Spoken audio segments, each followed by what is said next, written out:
Bonjour et bienvenue sur France 24 et sur Radio France Internationale. Nous sommes à New York et notre invité pour une interview exclusive est le président de la République démocratique du Congo, Félix Tshisekedi. Et avec moi pour cet entretien, Christophe Boisbouvier de RFI. Monsieur le Président, bonjour. Bonjour, Monsieur Boisbouvier. Monsieur le Président, ici à New York, devant l'Assemblée générale, vous avez prononcé un discours dans lequel vous avez dénoncé sans détour l'agression militaire directe du Rwanda contre votre pays. Vous avez aussi demandé à l'ONU d'être plus transparente sur ce qu'elle sait à ce propos. Pourquoi ce cri d'alarme? Est-ce que vous avez l'impression que ne vous êtes pas écouté? C'est plutôt un cri de vérité, pas d'alarme, parce que les alarmes ont été données à plusieurs reprises dans la région à travers les ONG et autres organisations. Il fallait absolument ce cri de vérité pour que le monde entier sache ce qui se passe réellement et qu'on arrête avec cette hypocrisie, cette cécité et qu'on voit le problème dans son entièreté. Et c'est ce que j'ai fait. Alors ce mercredi, à New York, vous avez accepté de rencontrer votre homologue rwandais, Paul Kagame, en présence du Français Emmanuel Macron.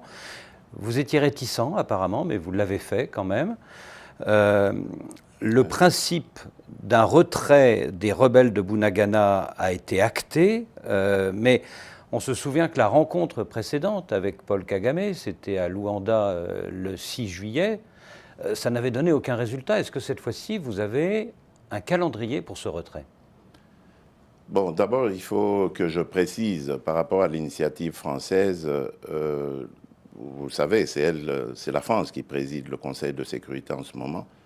Et le président Macron avait pris contact avec les deux chefs d'État, donc avant l'Assemblée générale, pour qu'on prenne rendez-vous ici à New York et qu'on parle de ce sujet.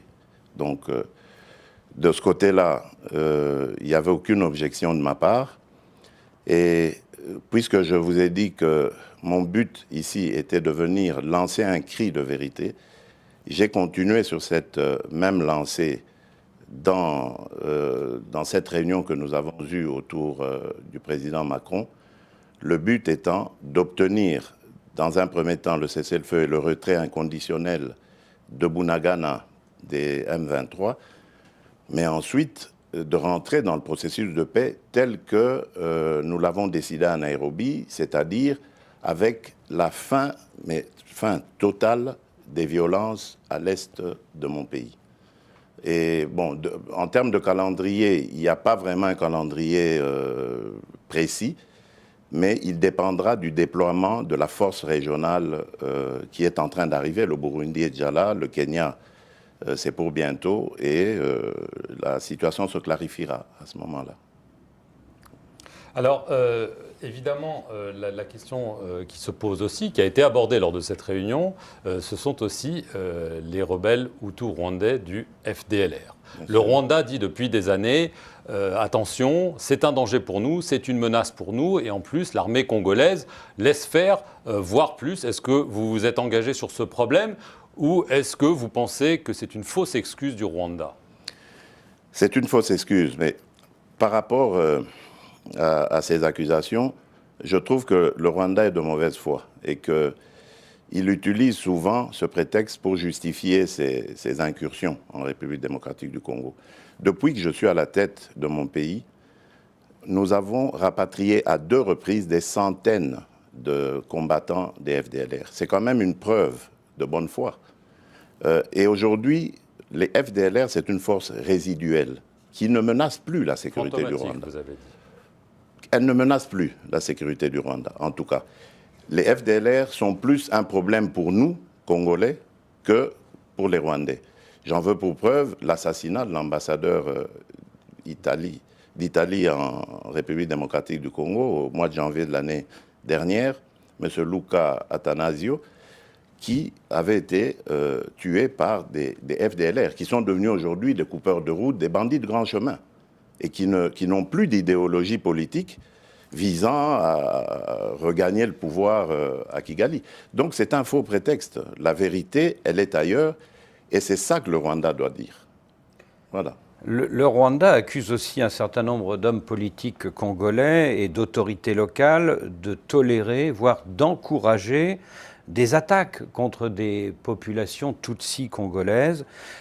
Quelles mesures vous comptez prendre pour empêcher que cela continue, notamment sur les réseaux sociaux et quelquefois dans la rue? Les mesures ont déjà été prises par la Constitution.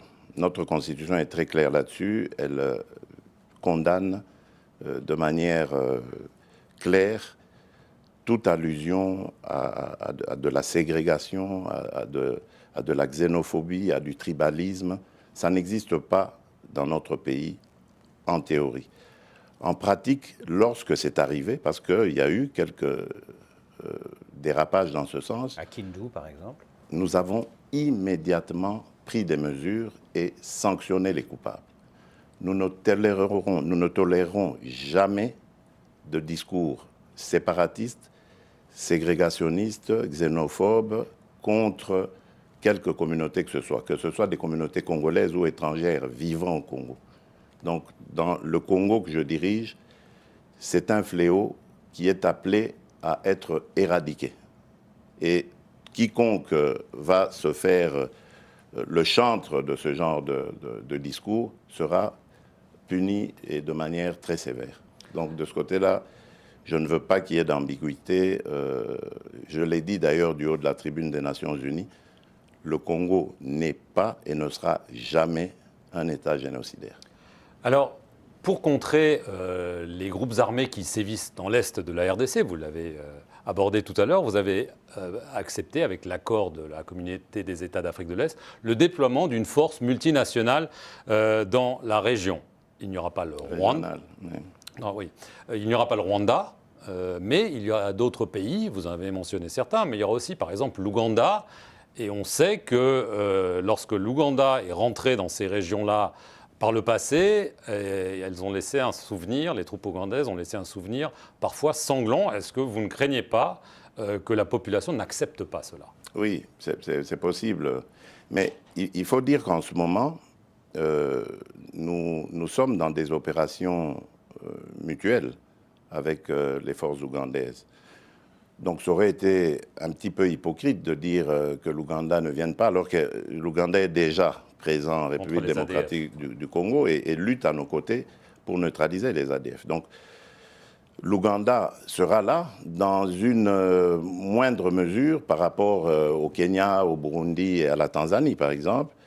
Mais c'est parce que c'était déjà une réalité, c'était un fait qu'on ne pouvait pas nier. Alors quand est-ce que cette force sera totalement déployée et combien d'hommes seront sur votre sol? Mais je vous ai dit que la force est en train d'être déployée. Les Burundais sont là déjà dans le sud Kivu. Les Kenyans sont, à mon avis, c'est une question de jours. Ils vont d'ailleurs, pour votre information, entrer par Bunagana. Donc ça se déploie petit à petit en fonction des moyens aussi. C'est pour ça que nous étions ici aussi et que nous avons pris des contacts. C'était pour sensibiliser les bailleurs de fonds afin d'accompagner cette force régionale. Et donc si les Kenyans tombent sur le M23 à Bunagana? Ben voilà, vous savez ce qui va arriver au M23. Depuis plusieurs mois, dans l'est du Congo, les casques bleus de la MONUSCO sont violemment pris à partie par les populations qui les accusent de ne pas les protéger. Il y a eu des morts en juillet. Dimanche, Antonio Guterres, le secrétaire général de l'ONU, a reconnu sur nos antennes que la MONUSCO était moins armée que le M23. Est-ce que vous demandez un retrait accéléré de cette MONUSCO avant l'année 2024 ? Bon, d'abord, permettez-moi de dire que c'est vraiment avec peine que nous avons vécu ces événements malheureux que l'on voyait quand même venir. Parce que depuis un certain temps, donc depuis l'agression par le Rwanda à travers le M23 de la République démocratique du Congo, on avait un discours assez ambigu de la part de la MONUSCO, qui ne désignait pas l'agresseur, qui évitait de le dire, et qui par moments se disait même incapable, alors que c'est sa mission d'évoluer aux côtés des forces armées congolaises, se disait incapable, voire même refusait des fois d'épauler les forces armées congolaises. Et donc tout cela, je crois, a concouru à cette tension qui, malheureusement, sûrement à cause d'ailleurs de quelques manipulateurs, a dégénéré. Il y a eu une succession de maladresses qui a fait que, bon, on est arrivé malheureusement à ces événements. Et cela doit nous faire réfléchir justement sur la mission, le rôle de la mission onusienne au Congo. Et c'est à ça que j'avais invité le secrétaire général, lorsque je l'ai rencontré ici, Guterres, à faire comme exercice. Nous devons regarder le rôle que la MONUSCO doit jouer, parce qu'il lui reste très peu de temps, et pouvoir ainsi faire partir la MONUSCO sur une note beaucoup plus gaie, beaucoup plus honorable que celle auquel nous avons assisté en ce moment. Donc pas de départ accéléré. Il n'y a pas encore de calendrier de départ comme tel, mais je pense bien que la MONUSCO devra partir avant le délai prévu, c'est-à-dire 2024.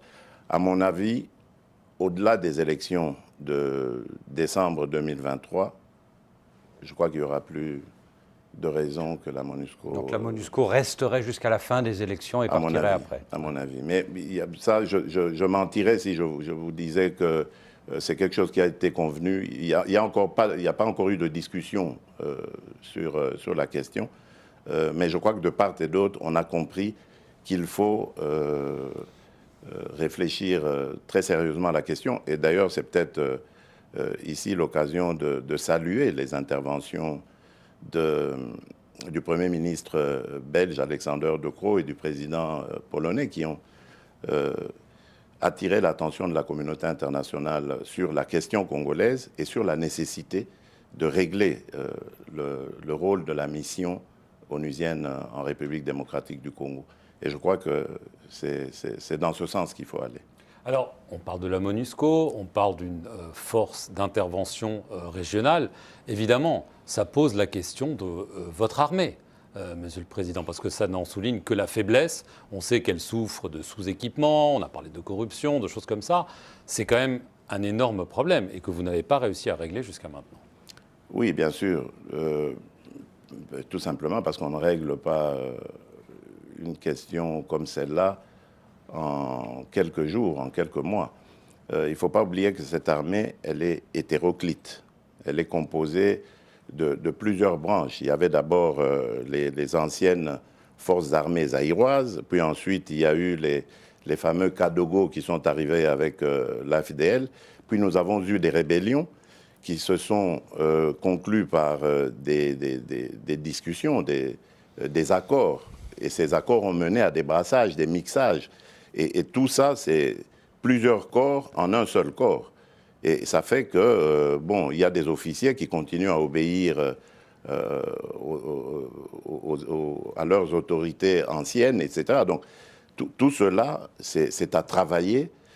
Il faut purger, séparer le bon grain de l'ivraie, et ainsi de suite. Donc, voilà, c'est un travail de longue haleine, mais qui est, en tout cas pour lequel j'ai beaucoup d'espoir, parce que là, maintenant, nous avons la loi de programmation militaire qui va nous conduire à mieux prendre en charge les besoins de notre armée et donc faire plus attention à son fonctionnement, savoir qui sont les éléments qui peuvent continuer leur carrière là-dedans et qui il faut extirper pour impulser une nouvelle dynamique. Donc c'est un travail de longue haleine dont le résultat ne sera pas immédiat. Voilà pourquoi nous devons pour le moment recourir, nous appuyer à des forces amies qui peuvent nous accompagner dans cette tâche. Parce que dans cette armée, il y a de la bravoure, il y a vraiment des éléments qui méritent l'hommage de la nation. Et ils sont plus nombreux que les brebis galeuses.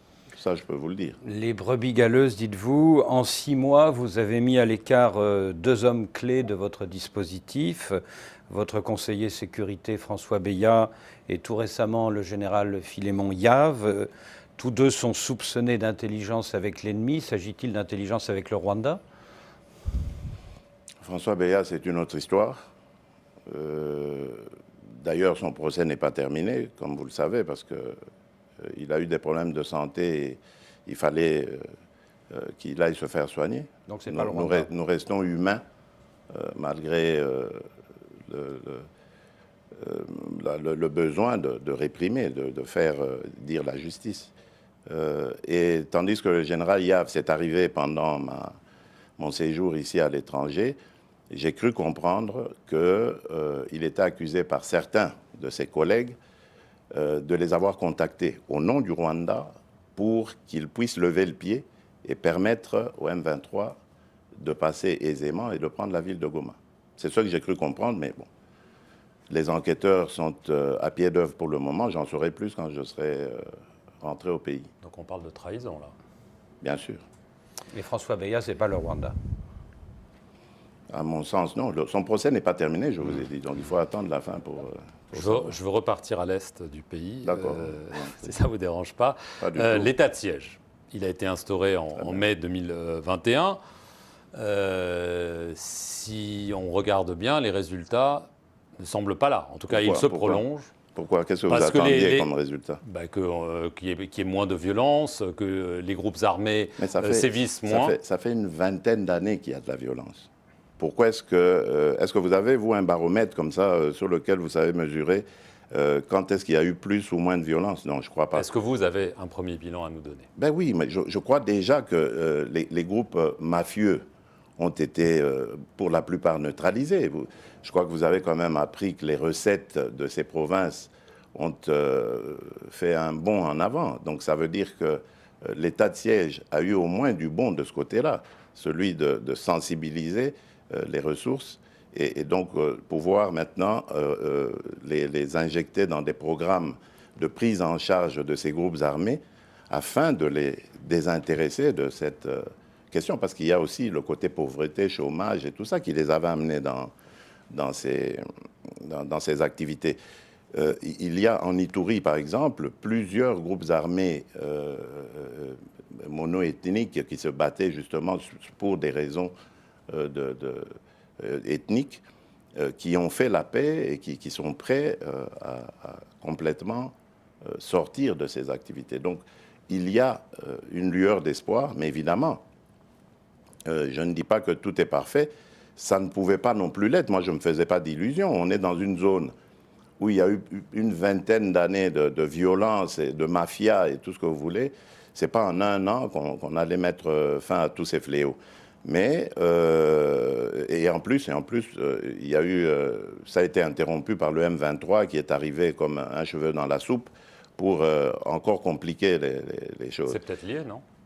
Oui, sûrement. Mais tout ça, il faut le démêler, il faut le comprendre. Mais la détermination est là. Combien de temps, Monsieur le Président? Jusqu'à quand l'état de siège? Jusqu'à la présidentielle?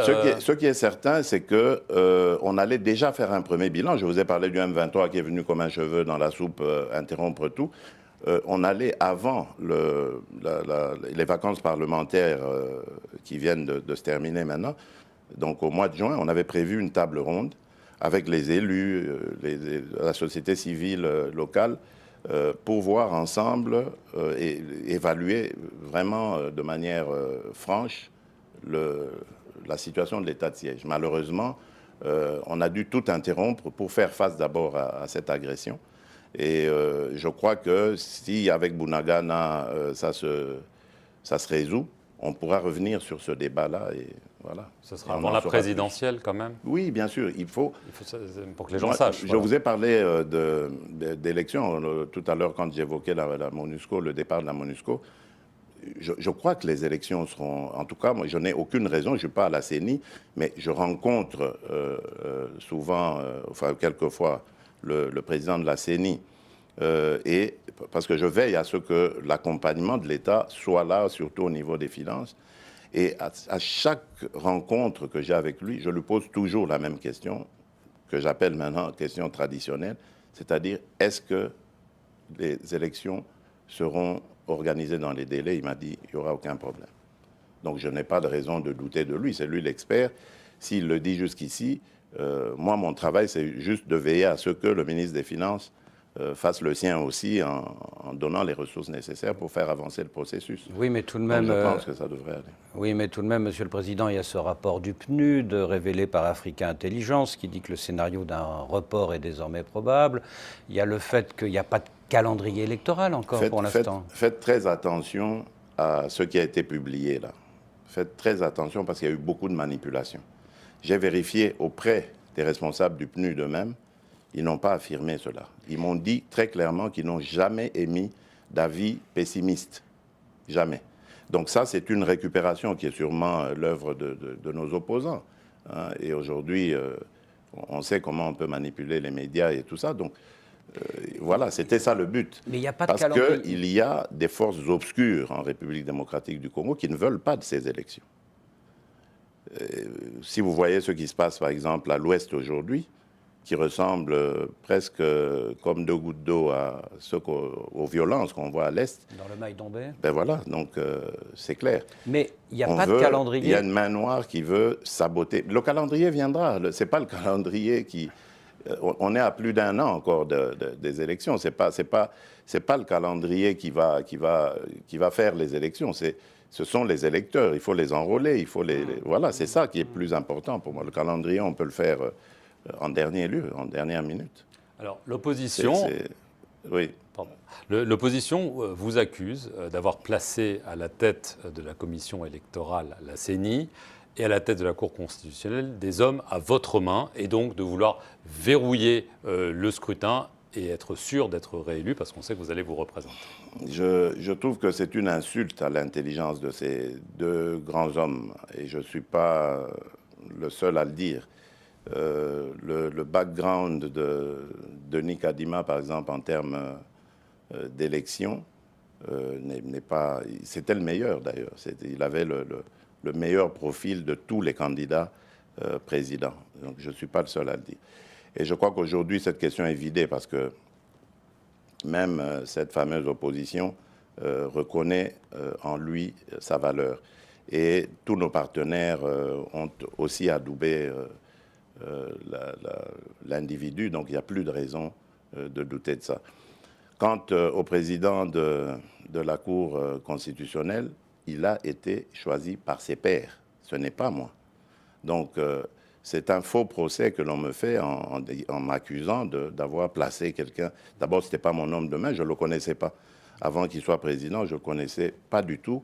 Je l'ai connu juste au moment où il a été nommé à la Cour constitutionnelle. Donc, avant ça, je n'avais jamais eu de contact avec lui. On peut le vérifier. Votre bilan, depuis 3 ans et demi, est fortement critiqué par l'opposition. L'arrestation, c'est ça, la démocratie. L'arrestation, il y a quelques semaines, de votre ancien compagnon UDPS, le député Kabound, suscite beaucoup d'interrogations. Alors, vous êtes... Des interrogations sur sur la raison. Il a été arrêté pour offense au chef de l'État, mais beaucoup s'interrogent sur le fait qu'il soit en prison pour ce délit. Et est-ce qu'il ne faudrait pas qu'il soit éventuellement placé en résidence surveillée? Ça, c'est à la justice de voir. Moi, je ne suis pas cette affaire. Vous êtes donc candidat en 2023, mais est-ce que des opposants, des personnalités comme Martin Fayoulou, qui continue de revendiquer la victoire de 2018, comme Moïse Katumbi, comme qui sait un candidat pro-Kabila, sans parler de Matata Ponyo, est-ce que ces gens-là ne risquent pas de vous mettre en difficulté sur le thème « il faut sortir le sortant, il faut un changement » ? C'est le peuple qui décidera. Pourquoi est-ce que vous voulez que moi je me mette à spéculer sur... je ne suis pas Dieu le Père. Je ne connais pas l'avenir.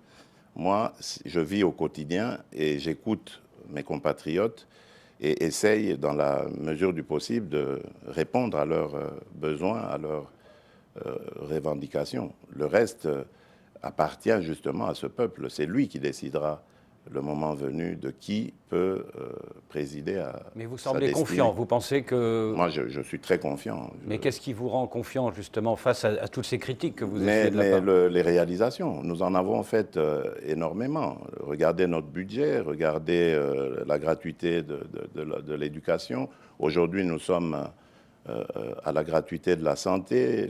Les infrastructures sont en train d'être construites. Et il y a ce fabuleux et ambitieux plan, programme de développement à la base, c'est-à-dire de développement des 145 territoires, qui fera date, dont le PNUD d'ailleurs a dit que c'était le plus beau programme de toute l'existence du PNUD. On n'a jamais vu ça.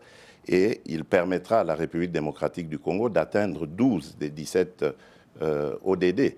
Donc c'est pour vous dire que nous travaillons pour notre peuple, nous sommes au service de notre peuple. Évidemment, ce pays, il revient de loin. Monsieur Boisbouvier, ce n'est pas à vous que je vais décrire l'image que la République démocratique du Congo avait dans le concert des nations. Ne fût-ce que pour entendre la voix de la République démocratique du Congo, c'était impossible. Le pays était devenu aphone. À une époque. Oui. Et nous avons réussi à ramener le pays à l'agenda international.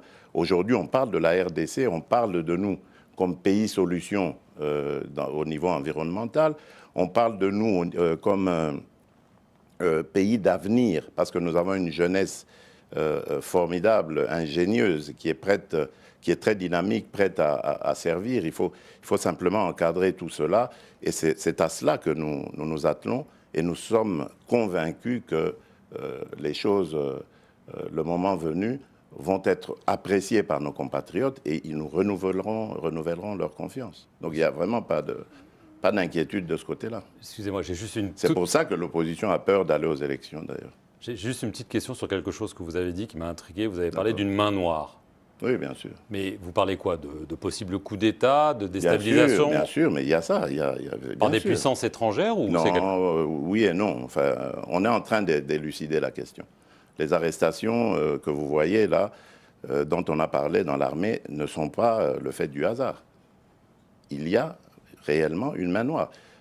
Poser la question à notre gouverneur, la nouvelle gouverneure de Mai-Ndombe, qui suit la question de cette insécurité de très près, que j'ai reçue juste avant de venir, elle en parle.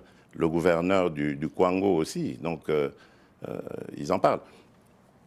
Parce que de ce côté-là, on n'a jamais vu ce genre de fait. C'est vrai que les cohabitations entre communautés ont de tout temps posé des problèmes, même dans les pays à tradition démocratique, c'est arrivé. Mais cette manifestation de violence telle qu'on la voit et qui ressemble, comme je disais, à ce qu'on voit à l'Est, avec des décapitations, avec des choses comme ça, c'est du jamais vu. Ça veut dire qu'il y a quelque chose qui se trame. Et il y a eu des arrestations. On a par exemple arrêté des gens qui ne parlent aucune des langues nationales, ni de dialecte du pays, et qui parlent une langue étrangère. Laquelle? Les enquêtes nous le diront le moment venu. Et d'où l'arrestation de François Béat. Ah non, ça c'est... François Béat, c'est arrivé avant, ça n'a rien à voir avec... D'où l'arrestation, peut-être, du général Yav, oui. On fera, en tout cas, on verra quel lien ça a avec ces événements-là. Merci, Monsieur le Président, de nous avoir accordé cet entretien. C'est moi qui vous remercie. Oui. Et merci à vous de nous avoir suivis sur nos deux chaînes, France 24 et Radio France Internationale.